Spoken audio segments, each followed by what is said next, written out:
Tervist kõik okaspuude omanikud. Näitan teile miskit koledat.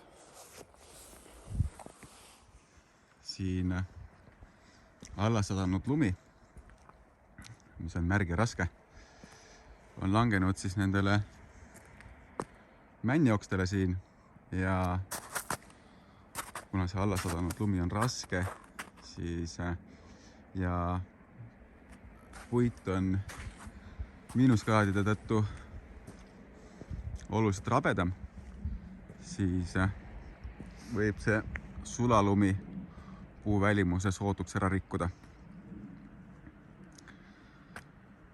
Et nukker vaadata.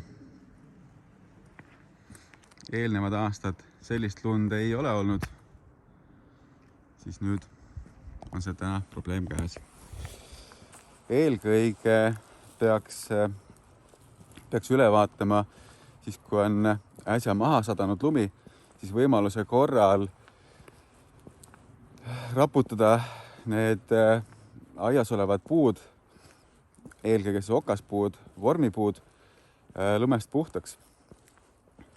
Et lumi ei saaks neile kahju teha ja sealjuures peaks ära märkima, et seda võiks teha ainult siis, kui väljas on kerge pluss. Kui on väga suur miinus, siis võib juhtuda selline asi, et need oksad on rabedad ja need kahjuks murduvad. Et ka siin on näha allasadanud oksi. Ja teine asi, et kui on männid, kuused teil, siis tasuks ka üle vaadata puu võra, sest et ka kõik oksad ei ole jõudnud maapinnani. Et osa oksi on kindlasti rippesse jäänud. Et ja ütleme sellisel ootamatul momendil võivad sealt siis alla sadada. Et jah, kallid aiaomanikud, vaadake oma aias puud üle. Okaspuud siis kehtib kindlasti ka elupuude kohta.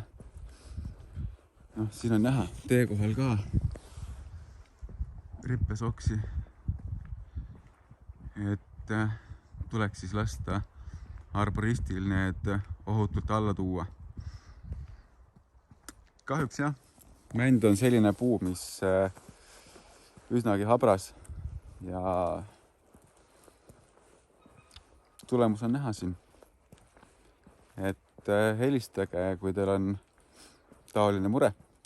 Tuleme vaatame üle ja aitame nii, nagu saame siis. Aga tänud kuulamast, vaatamast.